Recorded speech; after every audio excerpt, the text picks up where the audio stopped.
প্রিয়ার গায়ের উপর ভালো করে কাঁথা টানে বাথরুমে ঢুকে গেল। ঘেমে শরীর ভিজে উঠেছে, জ্বলছে শরীরের ভিতর বাইরে। লম্বা শাওয়ার নিল ঠান্ডা পানিতে। বেরিয়ে দেখলো প্রিয়ার এলোমেলো হয়ে শোয়া। হাসলো নিঃশব্দে। বেরিয়ে গেল রুম থেকে। রাতুলের ঘরের সামনে এসে ঠক ঠক করলো দরজা। রাতুল ঘুমায়নি, মুভি দেখছিল। এত রাতে দরজার শব্দে চমকে সে দরজা খুললো। খুলে অবশ্য আরো চমকালো। আকাশ এত রাতে তার ঘরে। আকাশ রাতুলের হা হওয়া চেহারা উপেক্ষা করে ঠেলে ঢুকলো ঘরে। রাতুল দরজা লক করে পিছন পিছন আসলে ভেজা চুলগুলো হাত দিয়ে এলোমেলো করলো, পানি ঝরানোর চেষ্টা আর কি। তারপর গিয়ে গায়ে লিয়ে দিল বিছানায়। রাতুল হতবুদ্ধি হয়ে আছে। নিজেও গিয়ে উপর হয়ে শুলো বিছানায়। ল্যাপটপে চলন্ত মুভিটা টস পস করলো। অবাক গলায় বলল, ঝড়ের রাতে ভূতের ভয় পাওয়ার মানুষ তো তুই না? কাহিনী কি? আকাশ চিত হয়ে শুলো, দুহাতে কপাল ঘষলো। প্রিয়া। রাতুল বুঝলো না কিছু। প্রিয়ার কথা উঠলো কেন? বুঝলাম না। প্রিয়া ঘুমোচ্ছে। কোথায়? আমার রুমে। রাতুল লাফিয়ে উঠলো। নজর গেল আকাশে ভেজা চুলে। হা করে ফেললো। চোয়াল ঝুলে পড়লো তার। এক প্রকার চিৎকার করে বসলো। আকাশ, তুই মানে ভাই কি করলি এটা? বাচ্চা মেয়ে একটা। ও গড, এই ভয়টাই তো হতো আমার। ও ঠিক আছে? আকাশ বোকা হয়ে তাকিয়ে রইল। রাতুল মাথার চুল খামচে ধরে হা হুতাশ করছে। হা হুতাশ করছিলে কেন আজব? তুই যেটা হা হুতাশ করছিল কেন আজব? তুই যেটা আকাশের কথা শেষ করতে দিল না রাতুল। উচ্চ গলায় আর্তনাদ করে উঠল। হা হুতাশ করবো মানে? বাচ্চা মেয়ে ও। তোদের বিয়ে গড, তোদের বিয়ে হয়নি আকাশ। আগে চল, চলে আসতি আমার রুমে। মেয়েটা। আকাশ এবার স্পষ্ট হলো রাতুল কি বোঝাতে চাইছে। পা দিয়ে সজোরে লাথি মারলো রাতুলের পায়ে। আকাশ এবার স্পষ্ট হলো রাতুল কি বোঝাতে চাইছে। পা দিয়ে সজোরে লাথি মারলো রাতুলের পায়ে।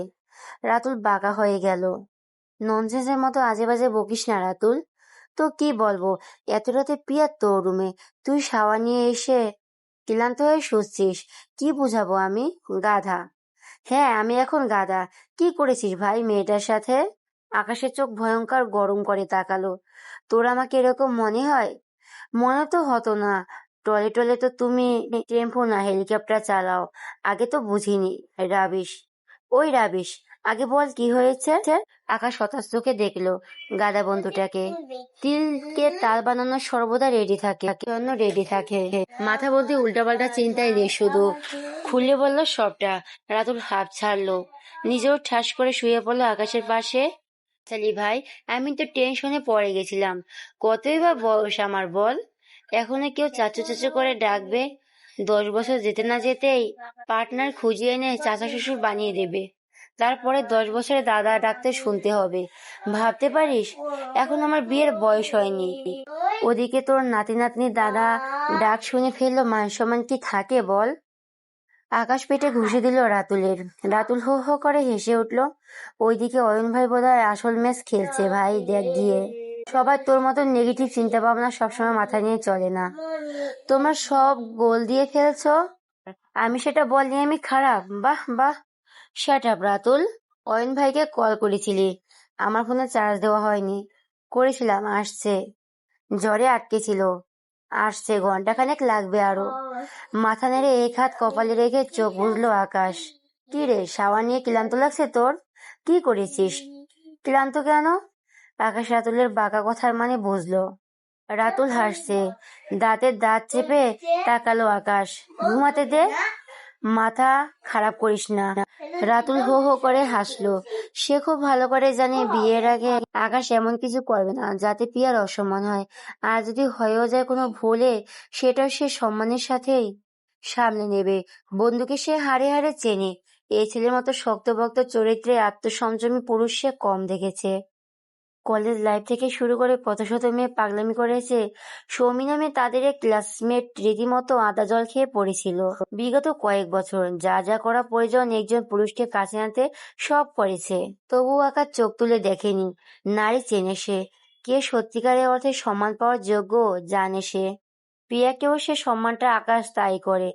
মেয়েটা চটপটে চঞ্চল কিন্তু প্রাণবন্ত সাদাসিধা একটা মেয়ে। এমন মেয়েকে পাওয়া যে কোনো পুরুষের ভাগ্য।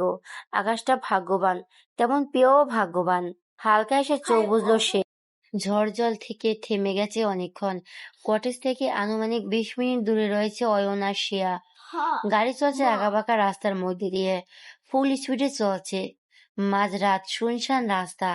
অয়ন বেশ ক্লান্ত, সারাদিনের পরিশ্রম শেষে আবার সারা রাত ধরে ড্রাইভ করছে। খাবার খেয়েছে সেই সকালে। শিয়া নিশ্চুপ হয়ে বসে আছে। ঘুমিয়েছিল বিদায় এখন আর চোখে ঘুম নেই। তাছাড়া অয়নকে পাশে রেখে সজ্ঞানে তার ঘুমানোর চেষ্টা করা বৃথা। ধরবেই না। তখন কিভাবে ধরেছিল খোদাই জানে। আশ্চর্যজনকভাবে সারাটা রাস্তা পাশাপাশি এক গাড়িতে বসেও দুজনের মুখ দিয়ে একটা কথাও বের হয়নি। অয়ন আজ নির্বিকার। শিয়া অবাক হওয়ার চূড়ান্তে। হঠাৎ কি খেয়াল হলো শিয়ার? ডেকে বসলো অয়নকে। অয়ন! ডাক দিয়ে নিজে ব্যাকুল হয়ে গেল। কেন ডাক দিল সে? অয়ন অবাক হয়েছিল বই কি। এমন আকুল কণ্ঠস্বর শোনেনি কতদিন। না, কত বছর বলা যায়। ড্রাইভিং করতে থাকা হাত কেঁপে উঠল। হট করে তাকালো শিয়ার দিকে। গাড়ি গতির কমে এলো বেশ খানিকটা। শিয়া কি বলবে ভেবে পেল না। আমতা আমতা করলো খানিকক্ষণ, তারপর স্বাভাবিক করলো নিজেকে। নরম গলায় বলল, শুনেছিলাম অ্যাব্রোড সেটেল হবে। হওনি? সারা রাত পরে প্রথমে একটা কথা হতে পারে আশা করেনি অয়ন। দৃষ্টি রাস্তায় রেখে বলল, সেরকম কিছু ভাবিনি তো। শিয়া অবাক হলো, কারণ তার স্পষ্ট মনে আছে তাকে জানানো হয়েছিল অয়ন লন্ডনে শিফট হয়েছে, ওখানে সেটেল হবে। তবে মুখে সেসব বলল না, অস্পষ্টই বলল, ওহ। অয়ন এক নজর দেখলো শিয়াকে। তুমি তো লয়ের স্টুডেন্ট, অ্যাডভোকেট হতে চাইলে প্র্যাকটিস করলে না কেন? এই জবে ঢুকলে কেন? করা হয়ে উঠিনি। আবার নীরবতা গাড়ির ভিতর। কিছু বলতে চাইছে হয়তো। শিয়া আবার মুখ খুলল, সরি। কেন? সেদিন তোমার সাথে বাজে বিহেভ করে ফেলেছিলাম, মাথা ঠিক ছিল না। গায়ে হাত। অয়ন থামিয়ে দিল। ওসব মনে রাখতে নেই, দোষটা আমার ছিল। অয়ন! অয়ন আকুলে ডাকে বারবার বুক কেঁপে উঠেছে। অয়নের ইচ্ছে করছে বুকের ভিতর জাপটে ধরতে। আর একবার মেয়ের এভাবে ডাক দিলে সে সত্যি সেটাই করবে। তাই তাড়াহুড়ো করে নিজের কথা তুলল। রাতুলরা কক্সবাজারে পিকনিকের আয়োজন করেছে, প্রিয়াকে জানিয়েছো? থমকে রইল শিয়া। সে অন্য কিছু বলতে যাচ্ছিল, তবে মাঝখানে এই কথার অপ্রস্তুত হয়ে গেছে সে। ধীর গলায় বলল, সময় পেলাম কই, বাসায় গিয়ে কাল সকালে বলবো। খুশি হবে খুব, তাই না? তাই না? হ্যাঁ, খুব। ওর তো পাহাড় সমুদ্র দুটোই ভালো লাগে, শুধু সমুদ্র তো তুমি পছন্দ করো। শিয়া চমকে তাকালো। অয়নের মনে আছে সেটা। কত প্ল্যান করতে একসাথে সমুদ্র দেখতে যাওয়ার। তোমারও তো পছন্দ, ওই আর কি। এখন নেই? ওই নিঃশব্দে হাসলো। হাসছো যে? আমার পছন্দের তো দ্রুত পরিবর্তন হয় না, তাই সমুদ্রটা এখনো পছন্দের তালিকায় রয়ে গেছে। দুর্ভাগ্যবশত আর অনেক কিছুই। শিয়া কেঁপে উঠল, বুকের ভিতরটা হাহাকারে করে উঠল। তোমার বিয়ের কথা বলেছিলে? কবে করছে বিয়ে? দুর্ভাগ্যবশত আর অনেক কিছুই। শিয়া কেঁপে উঠল, বুকের ভেতরটা হাহাকারে করে উঠল। তোমার বিয়ের কথা বলেছিলে, কবে করছো বিয়ে? শিয়া অয়নের প্রতিটি কথায় চমকে চমকে উঠেছে। এমন এমন প্রসঙ্গ তুলছে বারবার। বিয়ের কথাটা শুনতেই মুখটা ভীষণ মলিন হয়ে উঠল। মা বাবা ফিরলেই। কবে ফিরবেন? সবে 5 মাস হলো, আরো 2.5 বছর। এত দেরি? বুড়ো হয়ে যাবে তো। অয়নের বলার ভঙ্গিতে শিয়া হেসে ফেলল শব্দ করে। অয়ন মুগ্ধ চোখে দেখলো সে হাসি। ইস, কতদিন পরে দেখলো এই হাসিটা। হাসতে ভুলেই যাওয়া এই মেয়েটি কি জানে তার ওই কারো বুকের ভিতর এক সমুদ্র ঢেউ উতল পাতা শুরু করে দেয়? জানে না। জানে হয়তো ওই মুখের হাসি কখনো মলিন হতো না। একটা সময় ঘন্টা পর ঘন্টা কেটে গেছে ওই মুখের দিকে অনিমেষ তাকিয়ে থেকে। শিয়া রাজ্যের গল্পে করত, আর সে মন্ত্রমুগ্ধের মতো শুনত সব। সে যেন এক বাদ্য শ্রোতা। কেন হারিয়ে গেল সেসব? কেন যন্ত্রণা স্মৃতিতে মলিন হলো সে সুখ স্মৃতি? কেন? শিয়া, আমি কিন্তু আজও তোমাকে ভালোবাসি। বিস্ফোরিত চোখে তাকালো শিয়া। এই কথাটা এই মুহূর্তে সে কল্পনা করতে পারেনি, একদমই করেনি। হেলান দেওয়া থেকে সোজা হয়ে গেল। সিঁড়ি দ্বারা বেশ শীতল অনুভূতি নেমে গেল। বুঝলো শিয়ার আশ্চর্যতা। হঠাৎই গাড়ি থামলো। সিট বেল্ট খুলে কাত হয়ে ঘুরে বসলো শিয়ার দিকে। শিয়া অবাক চোখে তাকিয়ে আছে তখনও। অয়নের চোখে ততক্ষণে পানি জমে এসেছে, লাল হয়ে এসেছে চোখ জোড়া। অসহায় গলায় বলল, খুব ভালোবাসি।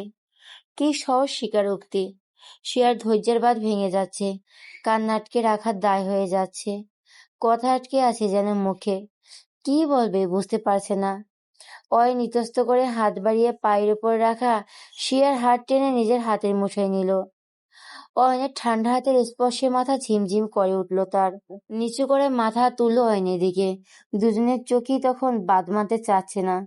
আজ কেন যেন সব সত্যি জানতে ইচ্ছে হচ্ছে। সব রাগ অভিমান ভুলে সামনের মানুষটার শেষ কৈতবটা শুনতে ইচ্ছে করছে। শিয়া আমাকে ছেড়ে চলে গেলে কেন? আমি পাগল হয়ে গেছিলাম জানো। তোমাকে কোথাও না কোথাও খুঁজেছি, পাইনি। আমার কথা, আমাদের ভালোবাসার কথা কেন একবারও ভাবলে না? কেন বলে গেলে না? আমি কি এমন করেছিলাম যার জন্য এত বড় শাস্তি দিয়ে গেলে আমায়? শিয়ার চোখ দিয়ে টপাটপ পানি পড়ল অয়নের হাতের উপর, ফুপিয়ে উঠল কান্নায়। অয়ন আবার বাচ্চাদের মতো হাত জাকালো। আজও বলবে না। শিয়া এবার মাথা তুলল, অগোছালো হাত ছাড়িয়ে নিল নিজের। যন্ত্রণাময় অতীত ভেসে উঠল চোখের সামনে। যে অতীতের ড্রামা এতটাই, যেখানে আর কিছুই কৈফত সে সময় নেওয়ার উচিতই হয়নি। আজ কেন জানতে চাইছেন? 6 বছর আগে আপনাকে পাইনি কেন?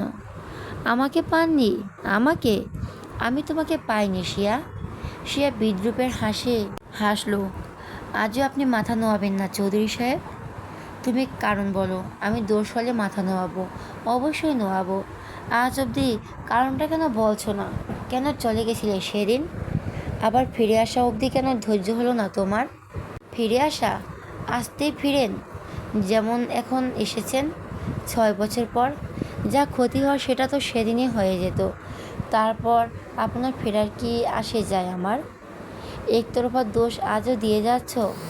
আমার দিকটা তখন আমি বলতে পারি যখন আমাকে জানাবে তোমার অভিযোগটা ঠিক কোন জায়গাটা। এবার আত্মসম্মানের চোখ জল জল করে উঠল শিয়ার, মুখে কাঠিন্য ফুটে উঠল।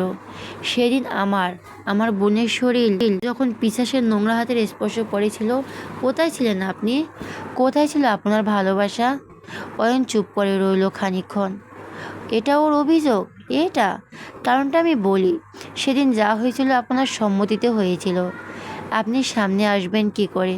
তাহলে ভুল ভেঙে যেত তো আমার। অয়ন স্তম্ভিত হয়ে গেল। তার নির্দেশে শিয়া এটাই বিশ্বাস করছিল। তাহলে রকি যে সেদিন বলেছিল সেটা মিথ্যে ছিল? না, শিয়া একথা বিশ্বাস করে তার থেকে এত দূরে সরে গিয়েছিল। অসহায় হাসি হাসল অয়ন। সেদিন একবার যদি পিছন ফিরে দেখতে পারতে, হয়তো আমার রক্তাক্ত দেহটা দেখতে পারতে। কোথায় ছিলাম আমি জানতে পারবে? ট্রাকে ধাক্কায় ঘুরিয়ে যাওয়া বুক পাঁজর চোখে পড়তো তোমার। শিয়া অবিশ্বাসের দৃষ্টিতে তাকিয়ে রইল। অয়ন আচমকা একটানে ছিঁড়ে ফেলল নিজের শার্টের বোতাম। হেঁচকা টানে 4-4টে বোতাম ছিঁড়ে পড়ে গেল নিচে। দৃশ্যমান হলো সুষাম বক্ষ। কিন্তু এ কি হাল কেন? শিয়া হতভম্ব হয়ে গেল। বিশাল বিশাল দাগ, সেলাইয়ের দাগ, পুরো বুকটা ক্ষত বিক্ষত। ডানে বাঁয়ে আড়াআড়ি শুধু দাগ আর দাগ। ঝরঝর করে কেঁদে ফেলল সে। নিয়ন্ত্রণহীনের মতো ডান হাত ছোঁয়ালো বুকটায়। অয়ন চোখ বন্ধ করে নিল। বুকের উপর রাখা শিয়ার হাতটা চেপে ধরল, ছাড়িয়ে আনলো সেখান থেকে। শার্টের অংশ দু হাতে দুপাশে সরিয়ে দিল আরও। বুকের কাটা দাগটা দেখেছো না? গুনো দেখছো? সে অপলক তাকিয়ে রইল। কান্না থামছেই না তার। অবাক হচ্ছ? 33টা সেলাই এখানে, 5-5টা পাঁজর ভাঙা। কবে হয়েছিল জানো? তোমাকে আর পিউকে যখন ওরা চোখ বেঁধে গাড়িতে তুলেছিল, আমি অসহায়ের মতো চোখ বুজেছিলাম। যাদের হাতে পড়েছিলে জানতাম তোমাদের নিস্তার নেই। গাড়ির ধাক্কায় রক্তাক্ত হয়ে জ্ঞান হারানোর আগে যন্ত্রণায় কাতরাছিলাম আমি তখন রাস্তায়। যতটা না ব্যথায়, তার থেকেও 10 গুণ তোমাদের বাঁচাতে না পারায় আক্ষেপে। ওঠার অবস্থা ছিল না আমার তখন। আল্লাহর কাছে কি চেয়েছিলাম জানো? তোমাদের সুরক্ষা করার ভাগ্য যদি আল্লাহ আমার কপালে লিখে না রাখেন, ওদের হাত থেকে তোমাদের যেন রক্ষা করেন। সম্মান নিজস্ব বাঁচিয়ে আনার ভাগ্য যদি আমার না থাকে, এ চোখ বোঝাই যেন আমার শেষ চোখ বোঝা হয়। আমি বেঁচে ফিরে যদি জানতে পারি আমার বউ আমার বোনের ইজ্জত নেই, নিজেকে শেষ করে দেওয়ার মতো মহাপাপ করতেও আমি দুবার ভাববো না। খোদা আমার কথা রেখেছেন, তোমাদের সমান আল্লাহ হেফাজত করেছেন, আর তাই আমি হয়তো বেঁচে আছি। আমার ভালোবাসা মিথ্যে ছিল না শিয়া, আর তাই আমি হয়তো বেঁচে আছি। আমার ভালোবাসা মিথ্যে ছিল না শিয়া, আর না তো তোমার প্রতি আমার সম্মান। চোখের সামনে যা হয় তা সবসময় সত্যি হয় না, তাই না? দিব্য আখিবের কণ্ঠে কথাগুলো বলে থামলো। শিয়া হেসকে তুলে কাঁদছে, চোখ ফুলে গেছে এরই মধ্যে। বিস্ময় মাখা চোখে শুনছে সবটা। আজ কোনো প্রতিবাদ করতে ইচ্ছে হচ্ছে না। বলুক লোকটা, সবটা বলুক, তার মনের সব দ্বিধা দূর করুক। এই জাহান্নামের মতো যন্ত্রণা মনে রেখে বাঁচা যায় না। তার থেকে সব পরিষ্কার হোক সবটা। অয়ন দু হাতে মুখ ডলল, চুলগুলো খামচে ধরে পেছনের দিকে ঠেলে দিল। এটা শুনে তাহলে সেদিন কে বাঁচিয়েছিল তোমাদের? কে? তোমার বাবা আর তোমার বাবার বন্ধু? তারা ওখানে কোথা থেকে আসলো? জানতে চাও না? আমি ওখানে কেন ছিলাম সেটাও জানতে চাও না? হালকা মাথা নাড়ল, চাই সে জানতে। অয়ন দুবাহু ধরে ঝাঁকিয়ে উঠল, কঠিন গলায় প্রায় চিৎকার করে উঠল। এত এত জানতে চাওয়া, এত এত প্রশ্নমানের মধ্যে কবর দিয়ে, আবার মনের মধ্যে এত প্রশ্নের জন্ম দিয়ে সবকটা উত্তর খুঁজে আমাকে খুঁজে না নিয়ে কেন হারিয়ে গেছিলে? ড্যামিট, এতগুলো বছর নষ্ট করলে ওই অন্যের কথায়। আমার উপর এতটুকু বিশ্বাস ছিল না তোমার। শিয়া কি বলবে? কিছু বলার আছে তার? সত্যি তো, রাকিবের মতো বাজে ছেলে বলল তারা অয়নের কথা এইসব করেছে, আর সে মানতো না কিভাবে? সে সময় নিলয়ের বাবা ওয়াজগর আঙ্কেলই তো তার বাবাকে খবর দিয়েছিল তাদের ওভাবে যখন তুলে নিয়ে যাওয়া হচ্ছিল। আসগর আঙ্কেল বলেছিলেন অয়ন সেখানে ছিল বাকিদের সাথে, আর সেই ভয়েস রেকর্ড, অয়নের কণ্ঠ, কোনো বিশ্বাস করতো না কেন সে? আর তারপর তো কতগুলো দিন সে পুরনো সিমটা ব্যবহার করতো।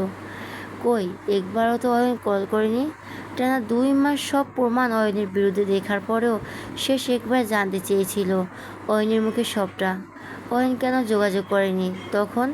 কেন করেনি?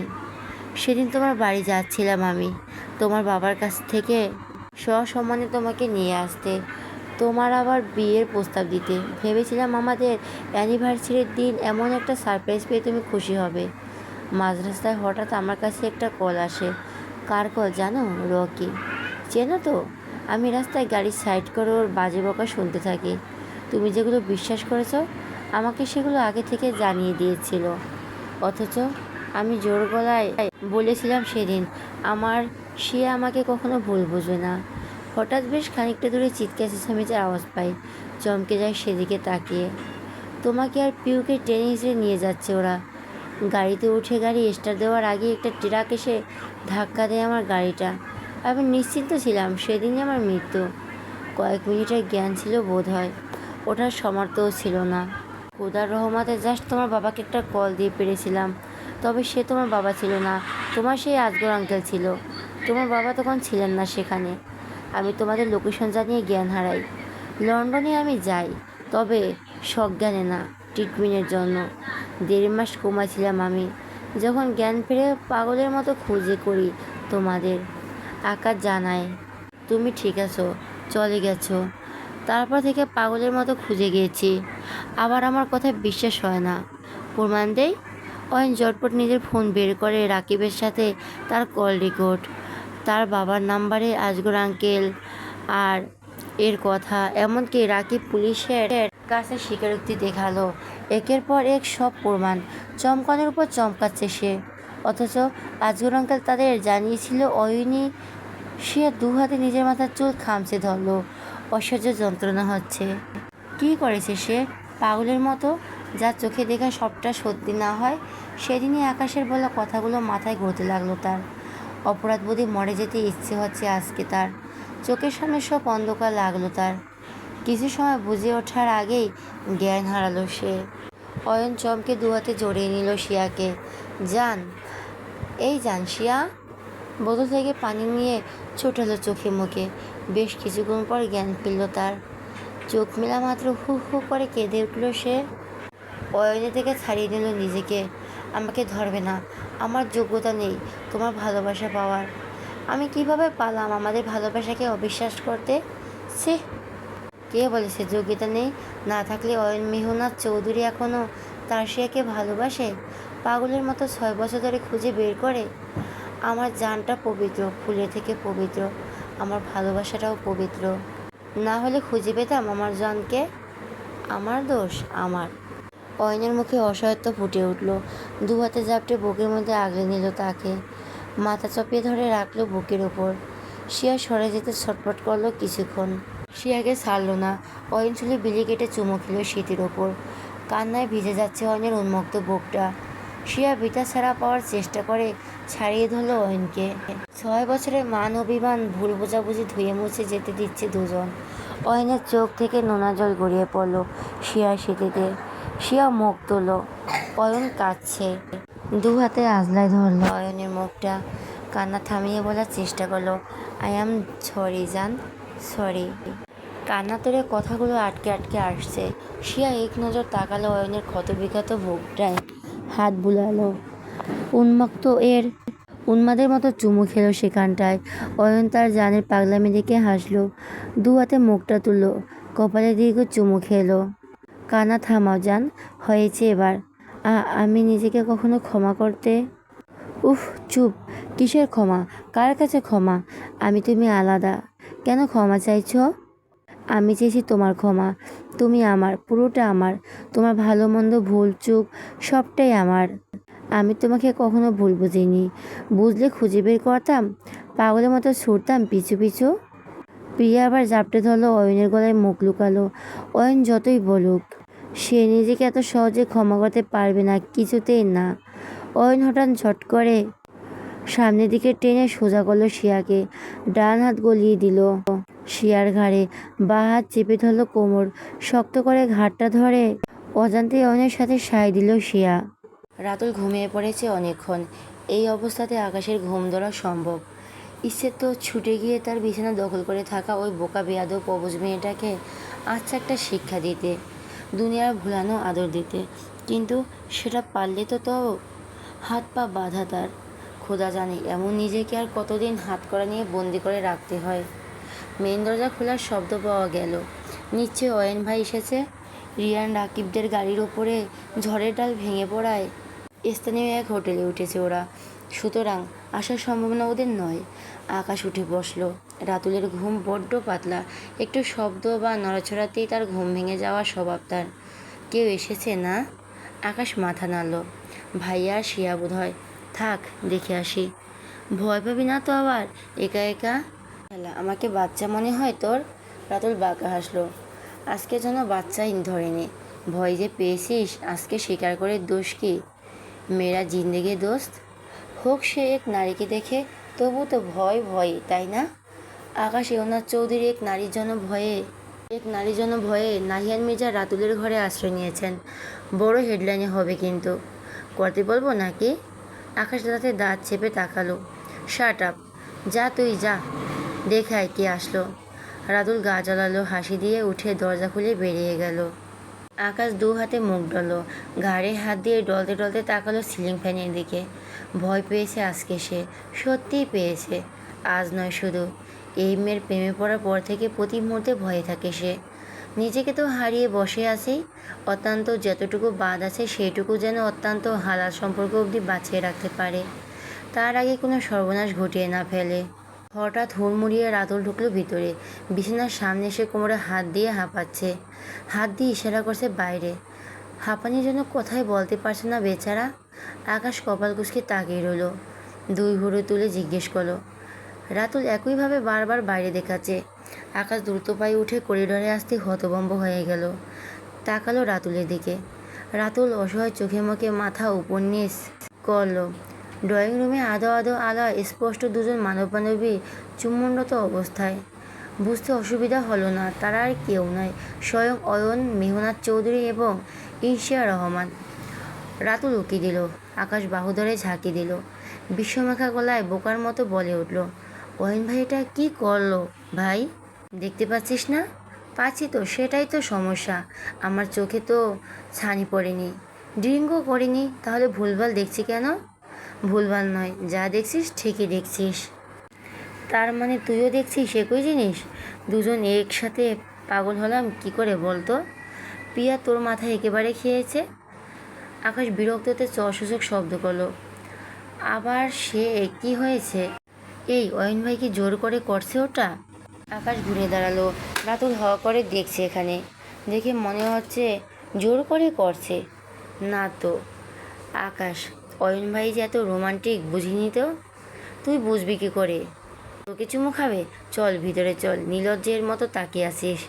যা দুষ্টু, বড় ভাইয়ের এই সিন আর জীবনে দেখতে পাবো? দেখতে দে, এমন করিস না। রাতুলের পাগলামিতে আকাশ বিরক্ত হয়। ছেলেটা সবসময় ফাজলামির মুডেই থাকে। এক প্রকার টেনে হিঁচড়ে ভিতরে নিয়ে এলো রাতুলকে।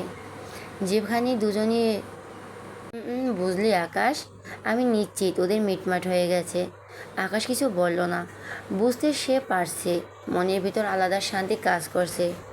ভাইয়াটার পাগল পেড়া ছিল এতগুলো বছর। সব ঠিক হবে এটা সে জানতো, সময় লাগবে এটাও জানতো। আজ এক প্রকার নিশ্চিত হলো। করিডোরে পায়ের আওয়াজ পেতে এগিয়ে এলো দরজা খুলতে আকাশ। শিয়ার অয়ন হেঁটে আসছে। আকাশকে দেখে লাল মুখ আর লাল হয়ে গেল শিয়ার। আকাশ অবশ্য নির্বিকারই রইল। কিছুক্ষণ আগের হলিউড সিনেমার সাক্ষী যে সে সেটা মোটেও বুঝতে দিল না। স্বাভাবিক গলায় বলল, প্রিয়া আমার রুমে জ্বরের সময় এসেছিল। আমি রাতুলের রুমে এসে পড়েছি এ কারণে। ওকে ডাকা দরকার নেই, রুমে গিয়ে শুয়ে পড়ে। আমি এই রুমে শুয়ে পড়ছি। শিয়া হালকা মাথা নাড়ল। ঝটপট চলে গেল নিজের রুমে। বাইরের দিকে তাকালো আকাশ। তুমি গিয়ে শুয়ে পড়ো, কাল কথা হবে। দরজা আটকাতে গিয়ে অয়নের দিকে তাকিয়ে বলল, লিপস্টিকটা মুছে আসতে পারতে। প্রথমবার তো নয়, তাহলে এত অসচেতন কেন? পরের বার সতর্ক থেকো। অফিস এমন হলে মান সম্মানে টানাটানি না লাগে। মুচকি এসে দরজা আটকে দিল সে। অয়ন হতবিলম্ব হয়ে দাঁড়িয়ে আছে। ভাই যে বুঝে গেছে সবটা ধরতে পারল। এক হাতে ঘাট ডল, হেসে ফেলল। শিয়ার দরজার দিকে তাকিয়ে রইল কিছুক্ষণ। বাঁকা হেসে ঢুকে গেল নিজের রুমে। সকাল 7টা। ধরনীর বুকে আলো ফুটেছে। জানালার পর্দা গেল মিষ্টি রোদের ঘরের মধ্যে এসে হালকা উত্তাপ ছড়াচ্ছে। শীতের ভাব শেষ হয় প্রকৃতিতে, পুরো দস্তুর বসন্তের ছোঁয়া। তবে এখানকার আবহাওয়ার বর্ষাকালের অনুভূতি বেশি চোখে পড়ার মতো। ধীরে ধীরে মন ভালো করা এলোমেলো বাতাস। রোদ এসে চোখে মুখে লাগতেই চোখ কুঁচকে পিয়া কাত হয়ে মুখ গুজল নরম বালিশে। কেমন একটা ভ্যালিনা স্যান্ডেলিনা উইথ মিশ্রিত ঘেরান নাকে বাড়ি নিয়ে উঠল। ইস কি মাতাল করা ঘেরান! পিয়া আবেশে মুখ ঘষল বালিশে।